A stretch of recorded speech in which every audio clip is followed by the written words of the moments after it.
In entrepreneurship, you're at sea constantly. It is uncertain and it is uncomfortable most of the time. So you have to learn to embrace that. And most people have a high intolerance of uncertainty. So how do we deal with that? We don't really become more certain. We develop our conviction. That's levels of courage and levels of clarity and levels of confidence. We become more consistent. There's another characteristic.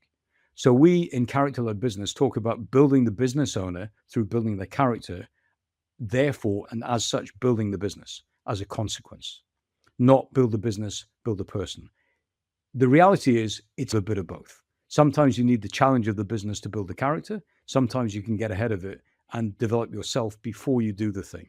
But ultimately, you have to become the person who's capable of doing the thing and then goes and does it. Otherwise, nothing gets done. And that's a character thing.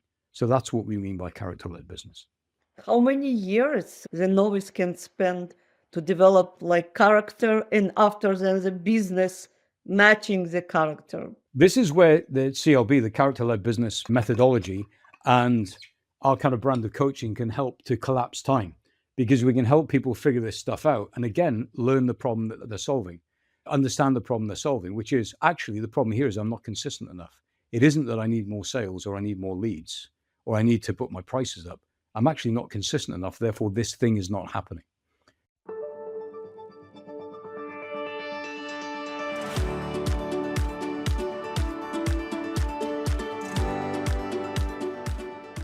Welcome to another exciting episode of Age of Reinvention. Redefine freedom, lifestyle, and purpose in midlife. I'm your host, Emily Bron, and today we have a truly inspiring guest with us. We have the privilege of speaking with Dino Tartaglia, a seasoned strategist and visionary known for his unique blend of technological expertise and entrepreneurial spirit. Dino has dedicated his career to helping others engineer success.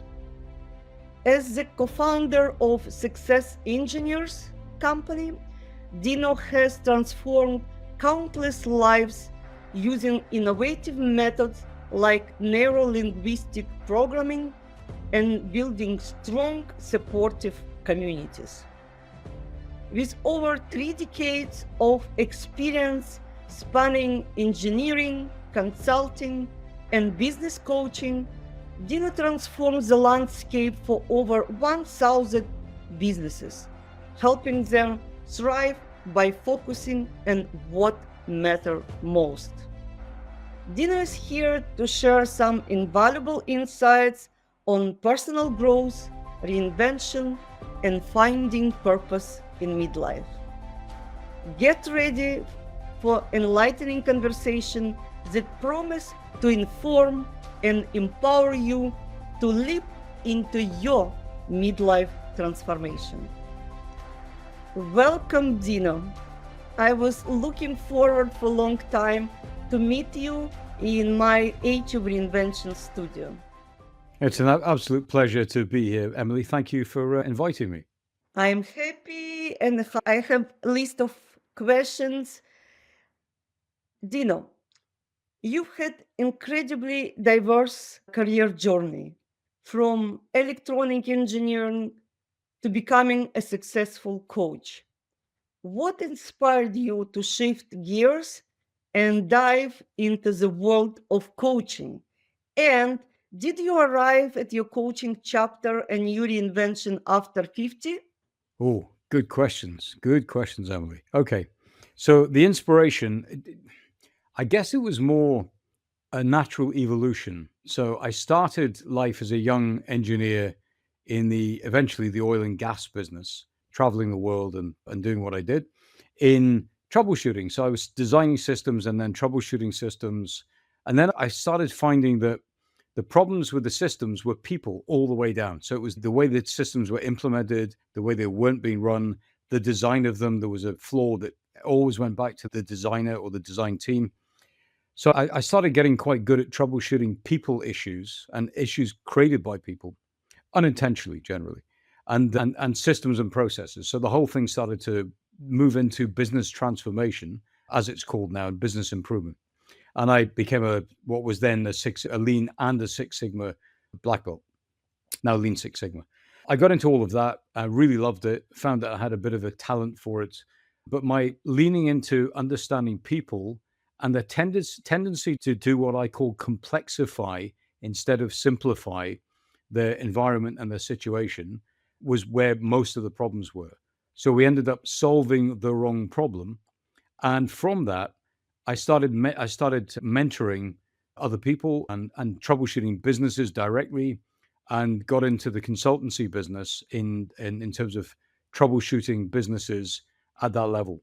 That then naturally led to small businesses as opposed to the global businesses I've been dealing with. So the sort of GEs, the General Electrics of the world, and companies like that that I've been working with suddenly became the mom and pop, almost the corner business, 10 staff or whatever. And then in 2016, having been away for a long time from the UK, I came back to the UK and bumped into an old friend of mine called Simon Hartley, who's a world-class sports psych. He was involved in elite sport. I met him when I was sponsoring a rugby player at my local rugby club at Newcastle Falcons, just when the game went professional. And 16, 17 years later, we bump into each other, and he's gone from being a very young, fresh-faced sports psych in elite sport to a world authority on world-class mindset, working in Olympic programs, taking all of that thinking into businesses.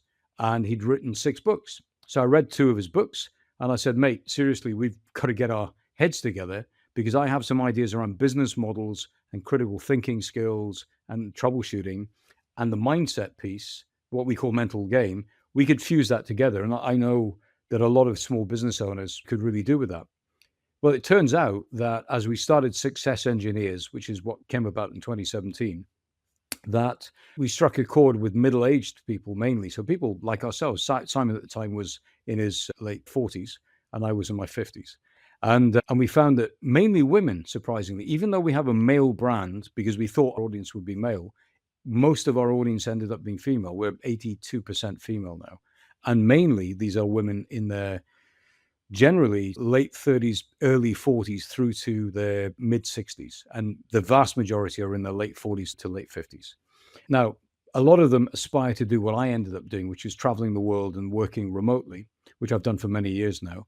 But they still have family nearby. They've got grandchildren or still children growing up. A lot of them are single mothers. So we didn't really speak to the immigration or the expat community, although we do have some. But predominantly what we did do was open doors in terms of thinking for a lot of these women and the men, because we have a fair number of men in our world, to start thinking differently about what their definition of success was.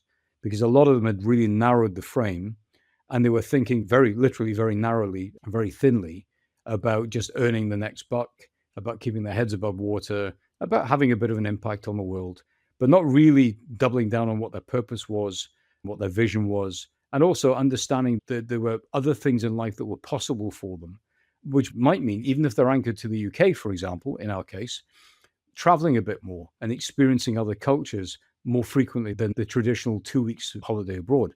So that started changing the dynamic, started changing their aspirations. And then what I call what matters most, what actually matters most, WMM. That started to come into focus for them as enjoying life, taking a leaf out of the Italian book, for example, the Portuguese book, which is we don't live to work, we work to live. So how can we develop that so that we have time for ourselves instead of constantly being on? So we started to change that dynamic for the people who followed us and worked with us. And really, largely that's what I do now. I help people who are brilliant at what they do. Maybe they don't realize it, but I help them build a thriving business around that brilliance rather than trying to shoehorn themselves into somebody else's idea of what business should be. And that might include, for example, working remotely, traveling, experiencing new cultures, et cetera, but having a business that wraps around that rather than them trying to fit into some other kind of model that just doesn't work for them. So the coaching came about as almost an organic evolution, and mainly because Simon said to me, because Simon is a world-class coach. And again, I say world-class with the understanding of what that term really means. I find in a lot of circles, Emily, world-class is abused as a term, and it means a bit good.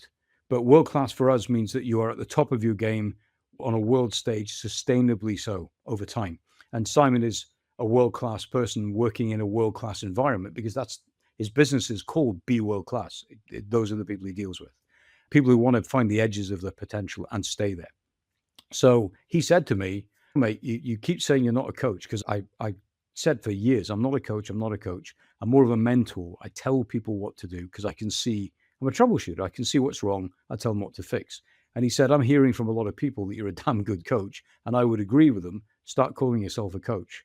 So about 4 years ago, I started saying I'm coaching because I thought I'm not going to argue with a man. He knows.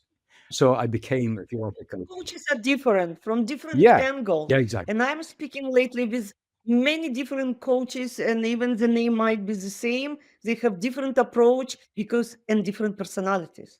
You're absolutely right. But I think for me, I was a coach. I fought it because I'm not formally qualified. I'm very qualified in many other areas. I was a chartered electronics engineer, for example. But in coaching, I don't have any qualifications, other than the life experience and the business experience that I've got. But there was a world-class coach saying to me, I and many other people who are at the top of the game see you as a really good coach. Start calling yourself a coach. So I stopped fighting it. You described yourself as a technologist, entrepreneur, and evil genius. By evil,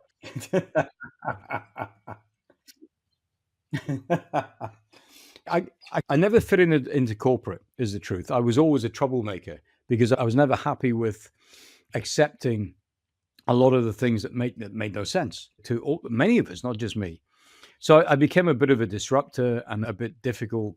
And somebody actually gave me the term an evil genius because I could fix things, but I made it difficult for a lot of people that just wanted to take the easy path, shall we say, and just do what they were told, even if it made no sense. And I challenged it. So I brought that into the business. When I started building businesses and advising businesses, I brought it into that. But truthfully, it's tongue in cheek. I found that I'm very good at connecting people and the right kinds of people. So I'm a good connector and I like collecting beautiful, brilliant human beings. And I find that I can often see an opportunity to help somebody, not directly, but by listening to their problem, identifying the problem we're actually trying to solve, because most often, people are trying to solve the wrong problem, which is where many of their issues come from, and then connecting them with somebody that I know is going to be a really good help, but also that they're going to be at a human level, they're going to be a match, so they're going to get on. And I seem to have a good skill in that. So one of my areas of brilliance, if you will, I don't really like the genius term. It is tongue in cheek. But one of my areas where I kind of shine is that I can see an opportunity to help somebody solve a problem by connecting them with a person or a resource that will help them when I know that I can't, or I can't do the best job for them that could be done. For example, I've just had a conversation with a coaching client and he's talking about investments with a fair pot of money. And whilst I'm very good at that, I have my own investments and I'm pretty skilled. I have a friend who's phenomenal at that. And I know he'd do a better job. So I've just connected him with Damien, with my friend, and step out of the way because that's a better solution for him. So in that regard, that's another area where if you want to use the term genius, although I would definitely not use the term genius, but where I'm skilled, I can do that. So I guess I've recognized that over the years that I've got some strengths and I play to them. And these are two of the areas. But the ability to see the problem that needs to be solved very quickly is definitely an area where I'm very strong. excellent. For me, you are evil. You are just genius of networking and engineering the new ideas and implementation of it. Another aspect of your life. You lived and worked in 23 countries on 5 continents and visited 114 countries. How has this extensive travel and exposure to various cultures shaped your perspective on business and coaching? I think I'd answer that by saying it shaped my perspective on human beings because ultimately all of this is really just about human psychology and then having an understanding of people. Then we get into how business can help that individual, how technology can help that individual, how engineering, if you like, in terms of processes can help that person.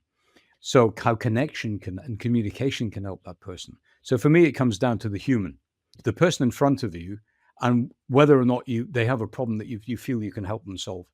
So when I've traveled, I've learned that a lot of my assumptions and preconceptions were wrong. And that old adage, travel broadens the mind, it sure as heck does. So for me, the more countries and more cultures that I've experienced, the more cities that I've lived in, the more things that I've done with people where I've had to learn how to adapt to their way of doing things, or learn how to teach them how to adapt to my way of doing things, so we get a collaboration. That's happened in all of the countries that I've visited and all the countries I've lived in. So it's helped me, I think, understand that slowing down, that taking time to think and to reflect, to not jumping to conclusions and making assumptions and knee-jerk assumptions. These are things that travel has really helped me with, and that's really been the education that I've had at the because of the benefit, if you like, of having me exposed to so many people who've taught me that my thinking wasn't really as accurate as I thought it was. So travel in that regard has literally, it's expanded my mind, it broadened, it has expanded my horizons, it has educated me in the false assumptions that I've made. It's helped me think more deeply, more widely, more effectively about how to handle situations that were difficult and challenging, when the young me would have just pushed back and tried to force an outcome. Now I find I'm a lot more conciliatory and a lot more helpful, shall we say. So, and travel has done all of that. My question was a little bit based on my personal, not so extended, but experience that people do business differently in different cultures. Like the same ideas or behavior should be wrapped different way because of cultural specific, say in Asia, even in Mexico, versus how it's done in Europe and in America. Like different style, different even codes, I would say, of networking and doing the business. What can you tell? And I understand it's what you mean by saying yes about experience living in country. So you need to live some time in order to get it. Interesting. I would agree at a corporate level. I think in terms of getting into companies and beginning the process of establishing a relationship, because for me, business is never transactional, it's always relational. Yeah, it's always about relationships. So in that regard, yes, I think you're absolutely right. If you're doing business in Japan, or you're doing business in China, or you're doing business in Germany, or you're doing business in the UK, it is radically different. No question. Even across the states and different parts of different states, it can be different and have their own kind of nuances and rules. No question. However, if you understand fundamentally that your job is to be useful, not to give value necessarily, and I might talk about that later on, but to be useful and to where you can to the person in front of you, then you start leaning into what they need and also what they want, but fundamentally what they need. So what is it that in your estimation and their estimation is going to help them? And then you seek to see whether or not you can be the person who can deliver that. And if you're doing that, what I find in most countries is the process is the same. There's a golden thread that goes through every culture and every country in terms of how you do that, because you're dealing with a human being and you're building a relationship. And that in that regard, that really never changes.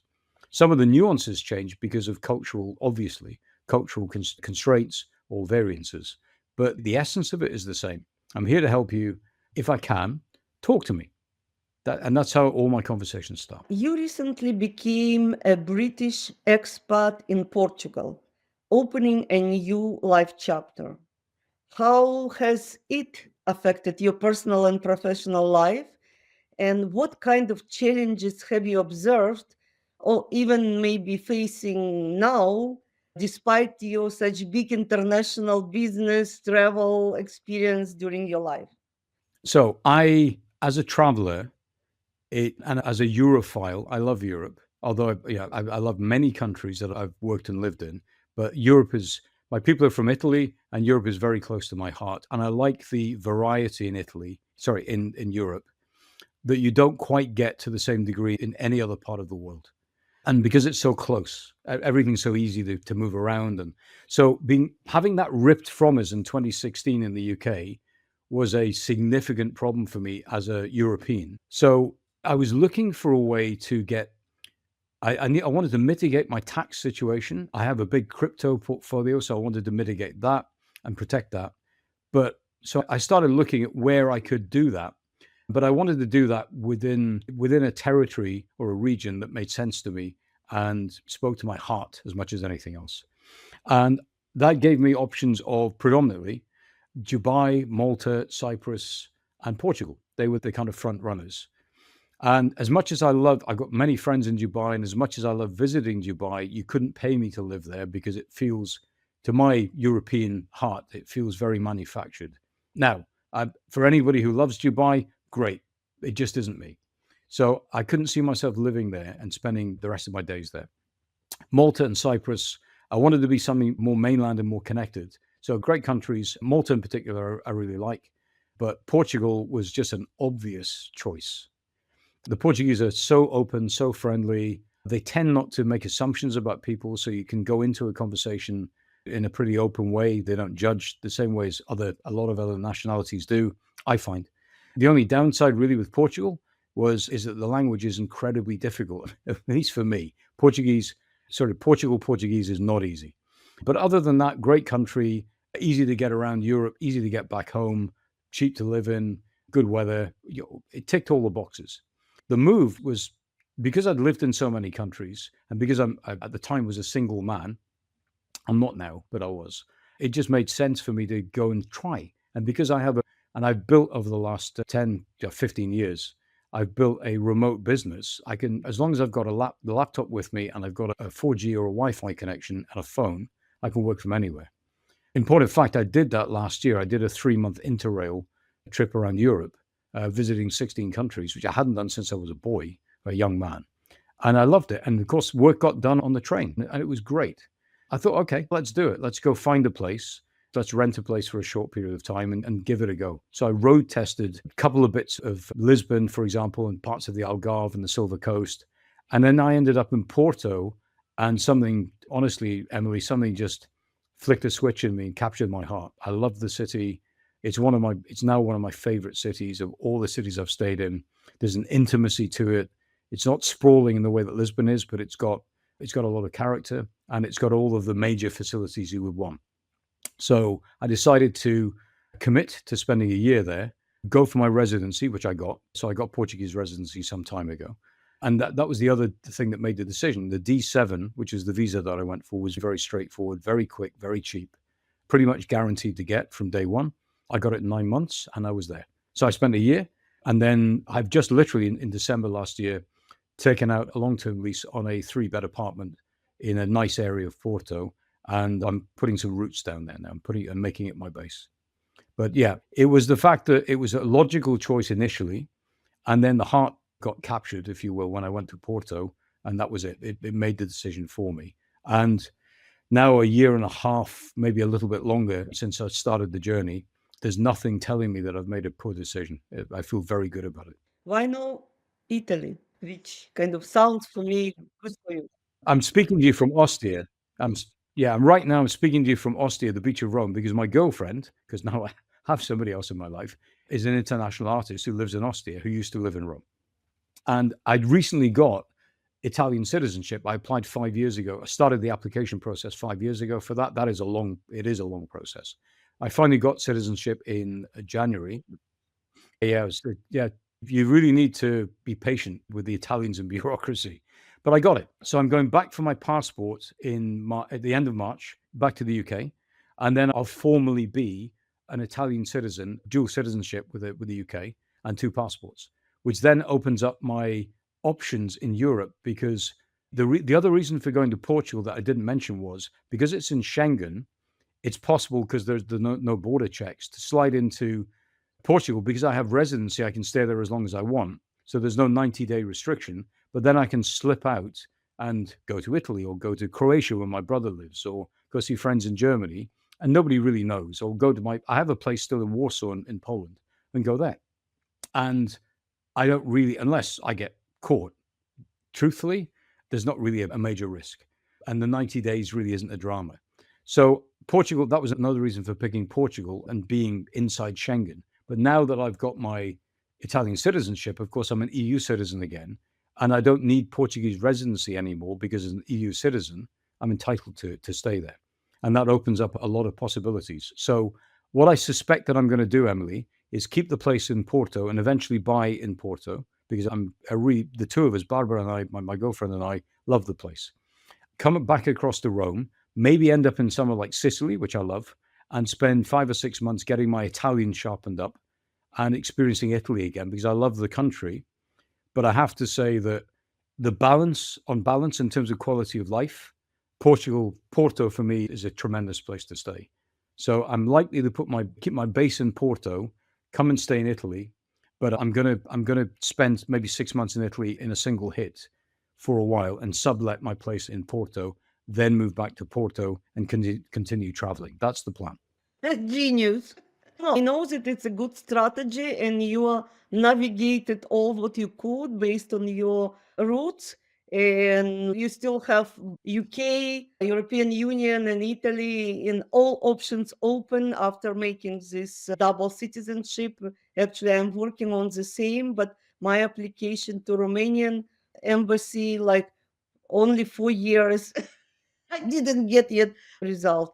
But going back to you, what keeps you motivated to learn and grow at this stage in your career in life? Great question. I think, first of all, and it's something I'd share with everybody, is people talk about finding your passion and following your passion and all of that. And Simon and I both have an issue with that.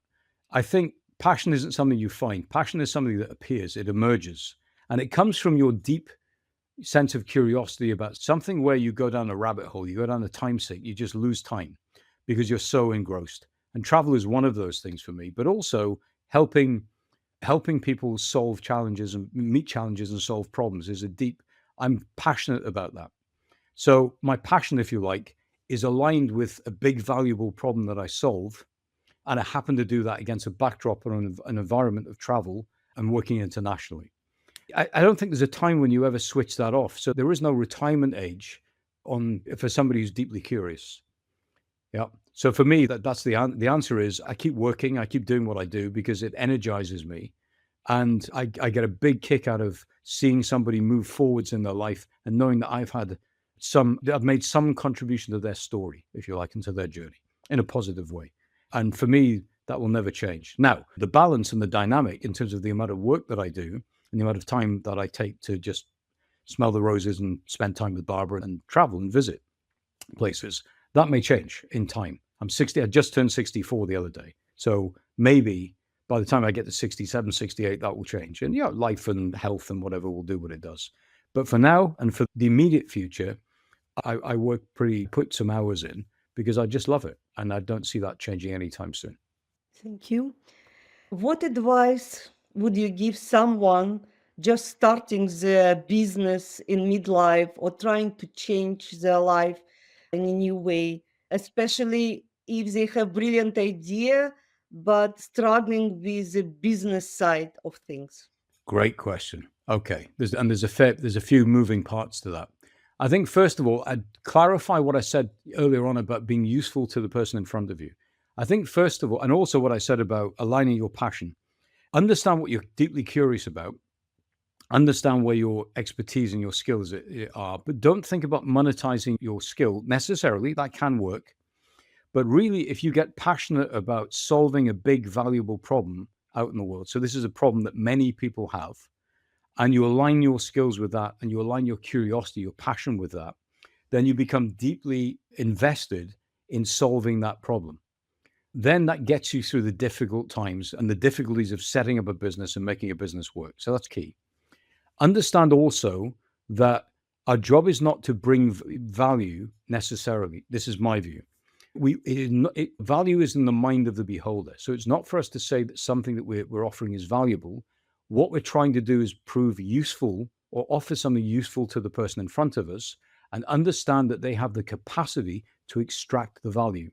So for us, I start with, and I would say to your listeners, understand the problem that you're trying to solve, get passionate about solving it, and get good at that, care deeply about solving it, care deeply about the person in front of you, but not more than they do about them solving their problem, if you will. Understand that they have the capacity to extract the value from the thing that you offer, and then you can do business. You can build a relationship and you can transact. So that's a key cornerstone of building a successful business, and also doing it in a sustainable way for me. The second thing to think about on that basis is being attentive to your business mind and your business model. I see more businesses fail than I could throw a stick at because the business model is not working. And the business model, very simply, all a business model is, in simple terms, is that it's a way of you ensuring that you get paid for the work that you do. That in its simplest form, that's it.